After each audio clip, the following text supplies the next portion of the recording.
Once upon a mundane morning, Barb's day got busy without warning. A realtor in need of an open house sign. No, 50 of them, and designed before 9. My head hurts. Any mighty tools to help with this plight? Aha! Barb made her move. She opened Canva and got in the groove. Bulk creating Canva sheets. Create 50 signs fit for suburban streets. Done in a click, all complete. Sweet! Now, imagine what your dreams can become when you put imagination to work at canva.com. Welcome to Good Morning Hospitality, your one-stop shop for the latest news, noteworthy trends, and thought-provoking discussions across the industry. From hotels and short-term rentals to all things travel and hospitality, you'll find each episode equips you with the information that you need to start your week. Join us on Good Morning Hospitality every Monday, wherever you get your podcasts.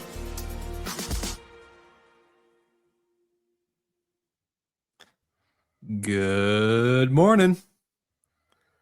Hello, hello. Happy Monday. I am feeling rejuvenated, but I know you two were on the road last week, so maybe lagging a little bit this morning.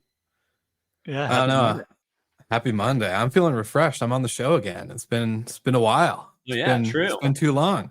It feels like normal, but it has been a month or so. Yeah, it was like I was putting up all my podcast equipment and trying to like get my new mic set up. I was like, man, do I know how to do this? Do I know how to host a show anymore? It's been so long. No, it's all gone. 7 years of podcasting out the window. No, I'm excited to join you guys this morning as Brandy is getting ready, or actually probably not even getting ready, on her first trip of her move to Boston.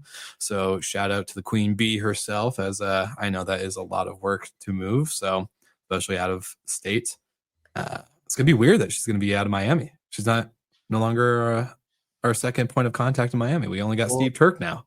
We'll see if the entire background is all white, like everything in Miami in her new place. We'll see. Doubtful, but it's good to be back. For all of the listeners and the live viewers, we are so excited you're here. Please let us know where you are tuning in from. We'd love to see all the different faces and names that are joining us from around the world. And for the amazing team behind the scenes, thank you for all the hard work at Skift Global Forum. I just want to give everyone a shout out. I know you guys weren't able to be there, but we had the amazing Sarah Dandashy and Katie Klein kind of stepping in for the GMH voice, and they crushed it. And it was just a lot of fun. So shout out to them for representing Good Morning Hospitality while at the forum. But Jamie, we got some news to jump into, kind of leading into next week's episode with Tim Rizzolio. You were at the Vrbo Connect conference. Would love to jump into some of your takeaways before we have Tim on next week. Yeah, and it was a really fun event, and Vrbo Expedia put on an excellent show, and the Austin hospitality was unmatched. 2 days there, so much barbecue, and good barbecue at that. So one of the things, and I wanted to just give the preview on, is Vrbo sort of, and I would say using good uses of AI. Like, they're not reinventing their app around AI, but they are sort of bringing AI into the app. So, and they've launching AI guest review summaries. Like, we're all sort of seeing them in Amazon now, other places, of like, there's so much unstructured data and guest reviews. Like, I'm not going to read all the reviews, just summarize like what I need to know, what people like, what they don't like. Similar with property highlights, like highlight to me, you know who I am, highlight what I'm going to care about this property. And then I think one of the coolest things they sort of demoed was the property Q&A. Like, you think about how much information is on that page. Like, I don't know where to go on the page to find the cancellation policy. I don't know where to find the if they allow pets or not. Just let me ask questions about this property and answer those questions for me. And like, that is a great way to bring a chat interface into a property listing page, is just let me ask questions about this property and get real answers. And maybe solves a lot of the sort of guest communication back and forth for hosts of like, do I need to be answering all these questions about the listing? All the information's there. It's like, just ask when you're going to book it. So I loved those sort of uses of AI on the listing pages. And Yeah. and even the questions that aren't able to be answered give you the opportunity to fill them in, and I'm sure they'll flag those for you for the future. That I like that. The other piece that I think is interesting is the traveler's ability to upload photos. Mm-hmm. I know this can go sideways real fast because the majority of time people are uploading. Well, I can't say that. If you go to TripAdvisor, a lot of the photos are fantastic. And it is actually truly helpful to see the property not highlighted in its In real glorious life. professional photographer, but like actual guest reviews. And yes, there's going to be lots of pictures of dirty hairs on toilets and pillowcases, or clean hairs nonetheless on a pillowcase. No judgment to people's hair out there, but that's going to be mixed in with people highlighting, like, a family photo of the feast that they made on their vacation. So Yeah.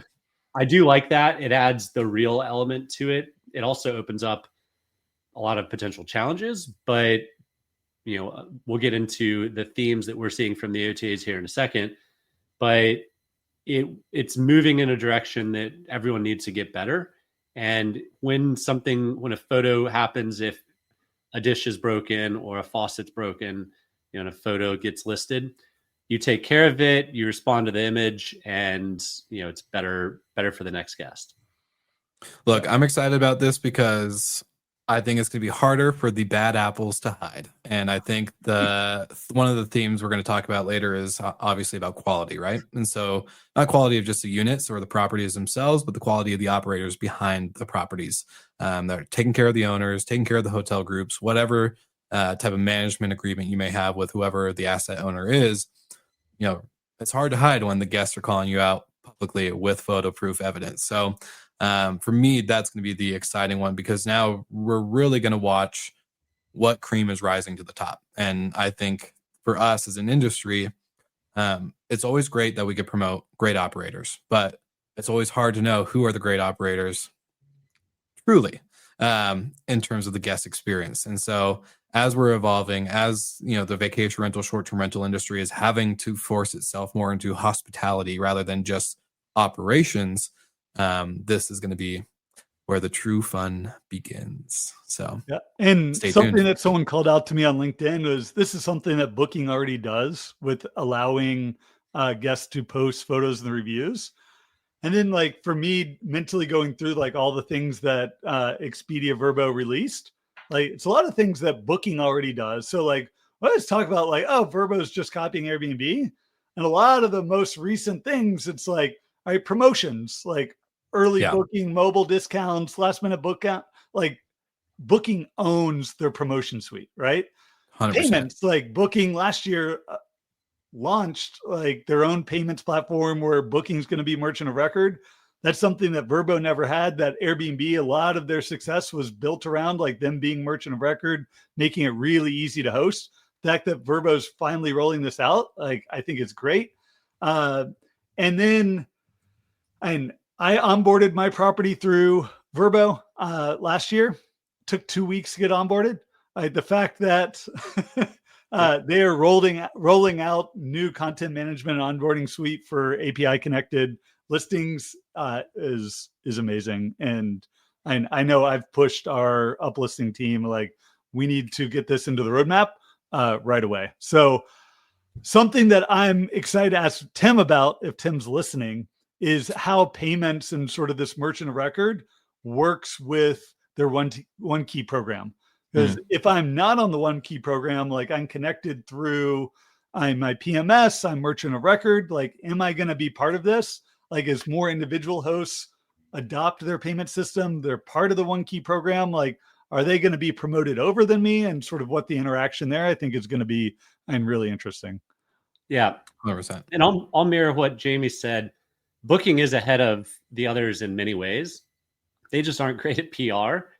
And so we don't notice it and we don't cover it. So kudos to Booking. I think anyone who watches the show knows that I'm interested in an Instagram Expedia partnership. So can't ask that directly, but I'll come up with ways to. I did ask it directly in some closed door meetings. I did not get answers either. Hey, So we know what no Classic. answer means. yeah. Yeah, classic. We're gonna spread some rumors. Well, it's so funny.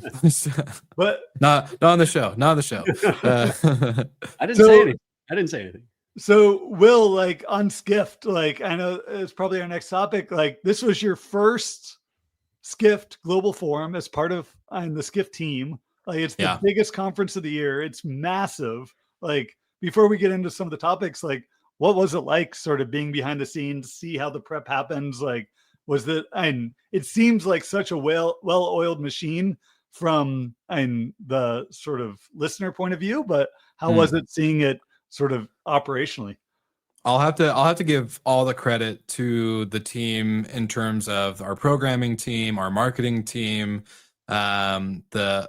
everybody from all the different departments really does come together. It was kind of crazy to see behind the curtain, right? Like I've attended last year where it looks like you see on YouTube or on LinkedIn, where it's beautiful. The people on stage are dropping news and hot takes and maybe some spicy comments, which are always fun. But to see the orchestration behind the scenes, it was incredible, and also very, how do I say this, hectic in a great way. I was just inundated with all this new stuff, right? So I have to give everyone else the credit. I was more just absorbing everything happening and trying to maintain my piece of the overall Skift pie in terms of video and audio. We had some great partners, obviously, that made the conference all happen. Amazing attendance. The opening night was stacked with, obviously, Glenn Fogel opening, and then Brian Chesky right after. So to have two of the big three on the main stage the first night, it definitely drew the crowd in, which was awesome. And so to see the energy in the room, it truly was great. And I made this post on LinkedIn saying I would love, my goal for next year is to get more short-term rental operators or even vendors into the room, because when we only look at our piece of the pie of travel and hospitality and short-term rentals, we get so blindsided to what the bigger industry is actually discussing, actually innovating on, actually applying in terms of AI, data, employment, upskilling, changing the game of hospitality and how it's executed. I heard many great conversations through the networking areas, from the conference floor and the speaker areas, to even behind the scenes, where people are truly getting business done and trying to change their section or their sector for the best. And so for me, it was really cool just see the wizard behind the screen, I guess. But it was hectic, it was crazy, and I'm very thankful to have been able to recover a little bit from this very busy week or two of conferences. So not to ramble, go on a monologue there, but it looks like we lost Jamie due to connectivity issues real quick. So he'll be back. But Golden, were you able to go ahead? Yeah. I wanted to ask about Andrew Zimmern. I think food plays such an integral role in travel, but we often overlook it. It's often why people go to certain markets or the highlight what they talk about. What was the message that Andrew shared with everybody?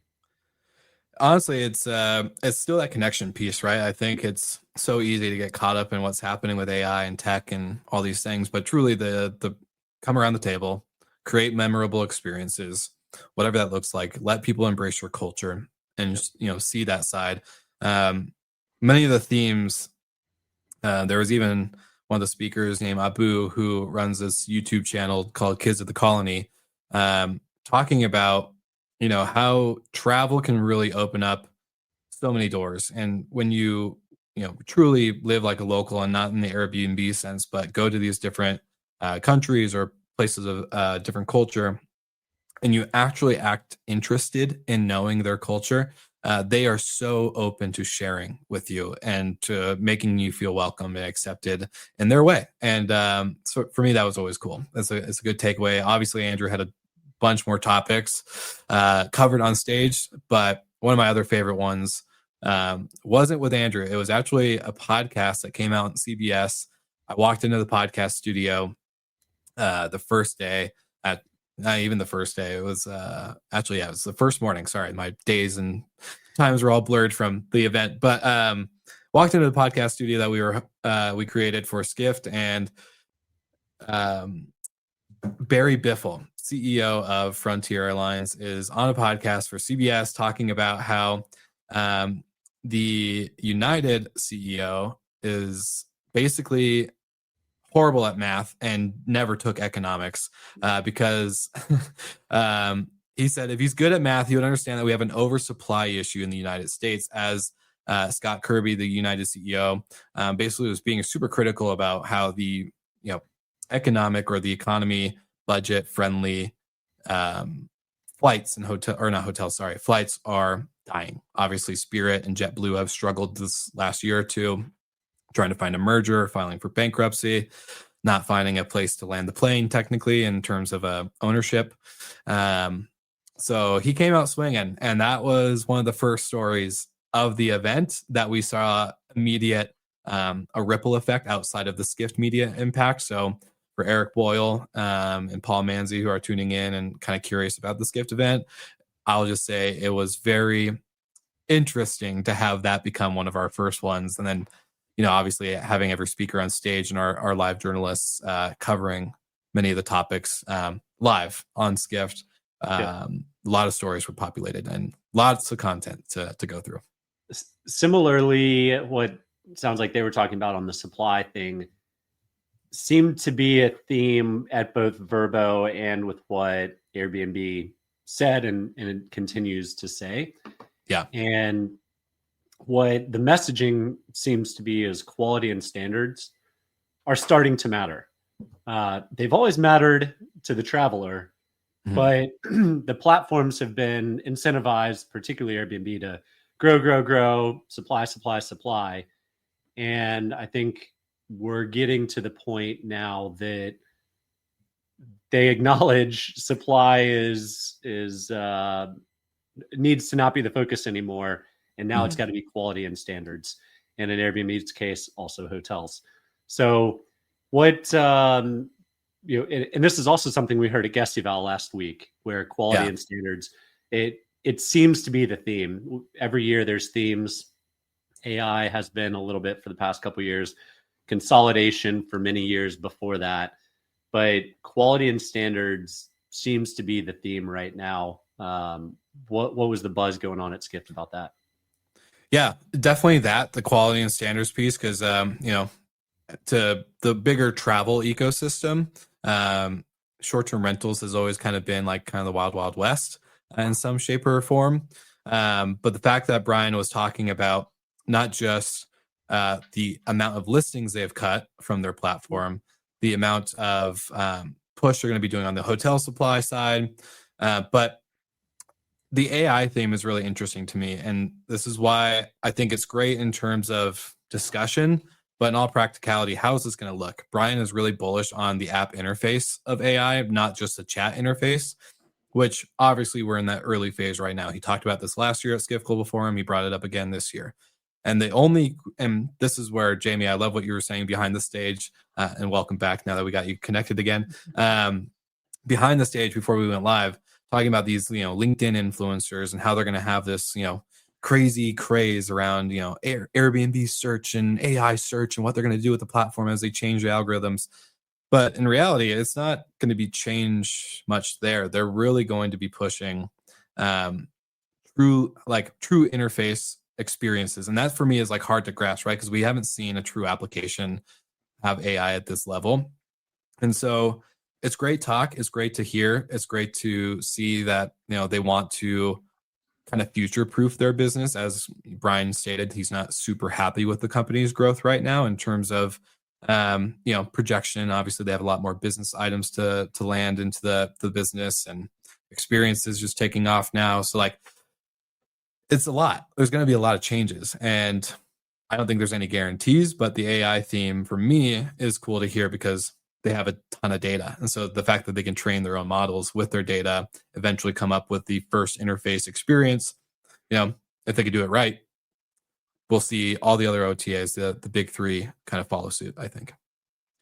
Yeah. Jamie, And why don't you give some insights, and then I'll maybe take a contrarian view here on the AI and interface. yeah, point of and view.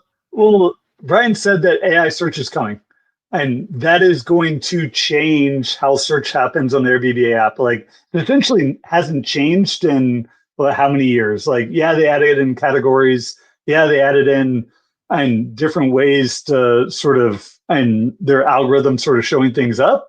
But ultimately, like, and search on Airbnb hasn't changed and since they launched it. And Yeah. now and they're gonna sort of change the paradigm where Brian said it's going to become more iterative, and it's going to change how it works. And I'm really excited to see like how the search bar changes, how the sort of interaction between guest and search happens, because it's potentially going to change and which properties show at the top, and that can really impact sort of the ecosystem. Yeah, and the interesting thing that wasn't fully discussed, but a great article came out on Skift by Adriana Lee, one of our new tech reporters, and the big thing for Airbnb was the kind of tech rehaul that they did. Not only have we seen a tech rehaul done with Airbnb now as they relaunched their messaging side and really did a big revamp in order to future proof and kind of have this AI application layer. We obviously have been seeing Vrbo doing the same thing, right? Trying to catch up, trying to get their tech debt down and integrate into the greater ecosystem of Expedia. So it's great for all these companies to make these changes and be able to roll out features better, but even with them being able to create new product features and all these other enhancements, the tech debt, the behind the scenes, all the tech stuff that doesn't get as much credit is truly something that all of them are having to focus on, which obviously requires time and labor. So as they are able to use AI to cut down on guest support or even host support, hopefully they can apply more of that human capital to providing better tech to sustain the long term. Yeah. So investing in ecosystems, pulling Vrbo onto Expedia makes a ton of sense. Where I'll take a contrarian view of, I don't know if they're investing in the right area, particularly Airbnb on their interface, is a lot of the stats and the trends that we're seeing go towards inspiration starts not with search, but it starts on social media. And I'm going to be directionally accurate here, but 3 years ago, it was like 34% of search started on socials, and now it's almost 80%. If socials can figure out how to convert some of that pipeline, then interfaces on the OTAs will be obsolete, and it will be almost automated or automatic from Instagram or TikTok or Facebook, whatever, and get directly to whatever the influencer is promoting. So yes, of course, people will always do some level of search, but I still think people are missing the mark on social media. We will get there. I promise. I will continue to say it almost every week, but socials is a big thing. And then Jamie, to come back around, you missed our comments on some of the standards. And one of the things I also don't think our industry is talking enough about are groups that are focusing on standards like Well and Good. And the cleaning, maintenance, the key items of property management is something that has still been hyper local. And the fact that a group like Well and Good is able to go out and start building upon that and adding markets and creating that layer of standards the industry needs, I think is a key element to short-term rentals succeeding long-term. For sure. Yeah. Go ahead, Jamie. I was going to say and the OTAs though are realizing that the quality isn't there, that they've got to police the quality on their end. And if they don't, like, people are going to move to other forms of travel. and they can't rely on property managers. They can't rely on brands now popping up. Like, reviews are the standard, and if people aren't sort of getting the reviews they needed, that they're going to get deplatformed because it's not risk the sort of reputational damage that it causes. And I watched Seth Borko's sort of head of Skift research, and he did his AI segment with McKinsey, and one of the incredible panel, by the way, so good. Yeah, so good. But one of the stats that still just like blows my mind is that 30% of guests are now using AI for trip planning. And how many trip planning apps have we seen out there that have sort of come and gone? It's an amazing use case. But ultimately, like ChatGPT, Gemini, like Perplex, they're all really good at it out of the box. And like, you don't need a separate app. Like, you can sort of do it all through that.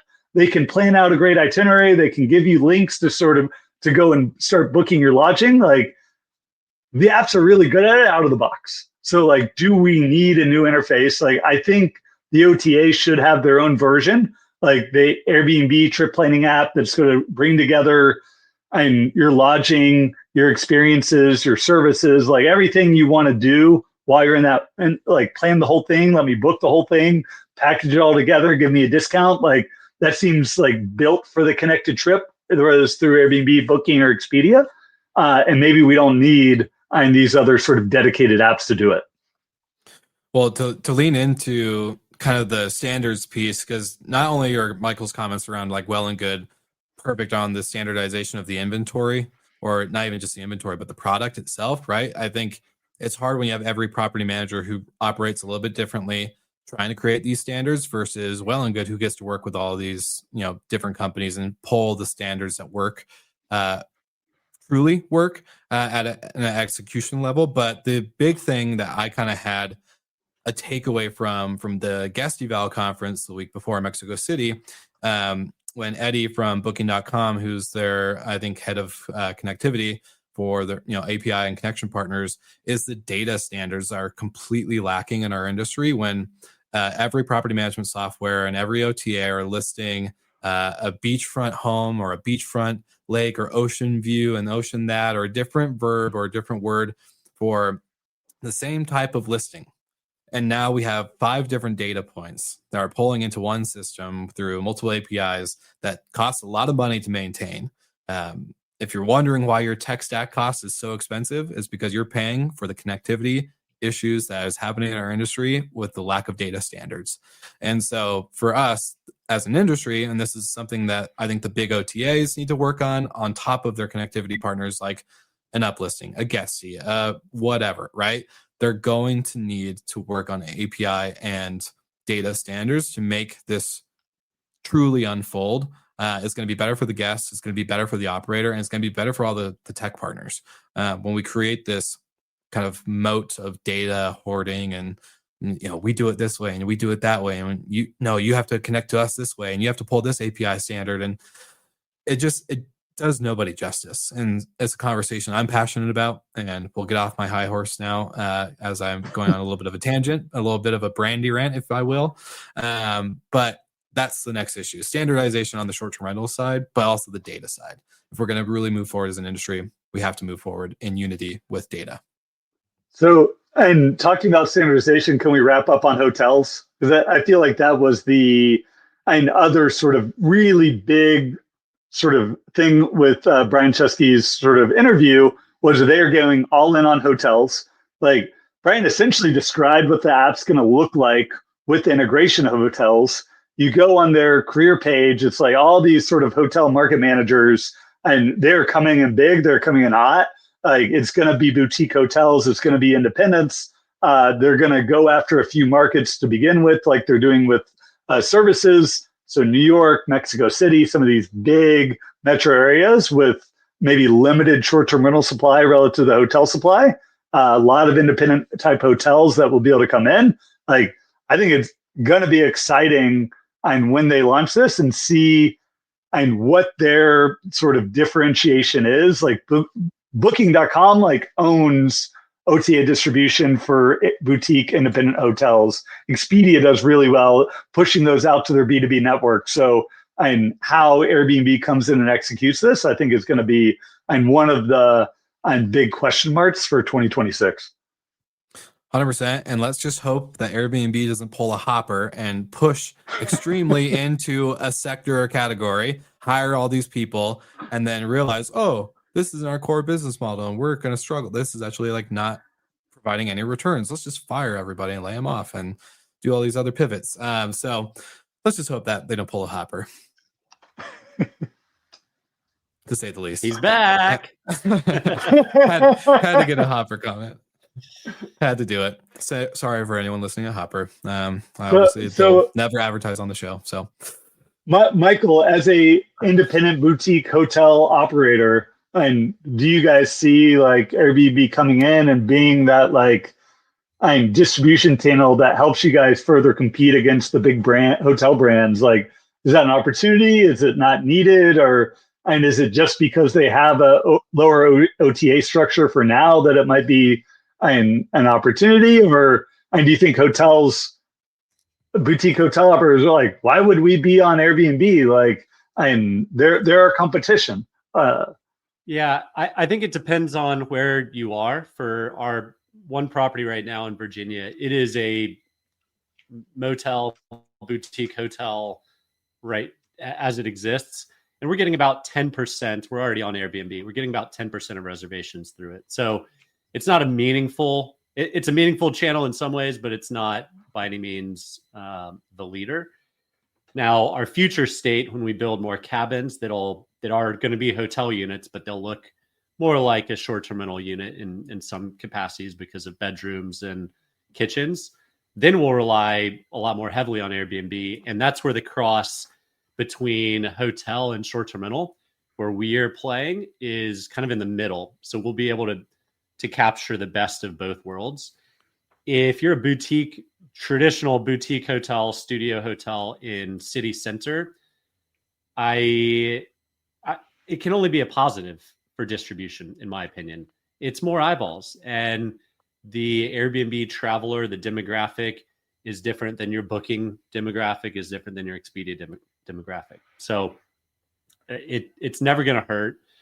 Where Airbnb is going to have to figure it out is their payment terms, and they need to mirror more like traditional hotels and other OTAs in the hotel space. That's where the friction is going to really be, is, Airbnb holding on to your money for however long until after the checkout. It doesn't fly with hotels like it does with short-term rentals. For sure. Yeah. Lots to follow up on. So for the listeners and live viewers, I would say get ready for next week, as we have Tim Rizzolio, VP of vacation rental success at Vrbo, joining the show. He's going to dive into the platform changes, some of the announcements that are going to be rolling out in 2026. And then also we'll have Brandy back. So you guys won't get to see my beautiful face, but we'll have a better face for you to look at other than my ugly mug. But long story short, I just want to say it was a great week at Skift Global Forum, and thank you to all the people that attended. Especially shout out to John On, who I got to see in person. Shout out to our live viewers, Paul Manzi, Eric Boyle, and many others. I saw Steve Schwab somewhere on LinkedIn, but for some reason the comment didn't pull through. So shout out to all of you guys. And Jamie, Michael, what do you guys got going on this week? Don't say same old, same old. I need something new. Come on. It's been too long. It's been too long. I'm not traveling this week, so that's exciting for me. Gonna get some time with the kids. We took them to the Atlanta United game at Mercedes-Benz Stadium this past weekend, so they're excited for some dad time this week. Let's go. There we go. Yeah, getting ready for a big interview with Rizzolio. Let's say that. How about that work? Otherwise, same old. I'll accept it. Well, awesome. Thank you again to our live viewers, to everyone who tuned in during the show, and of course that are tuning in on the replay, on the audio version. Make sure to like and subscribe wherever you get your podcasts. You can go to skift.com to learn more, because there's tons of other podcasts in the Skift ecosystem for you to listen to on top of Good Morning Hospitality, your morning brew of the industry. And until next time, we'll see you guys then.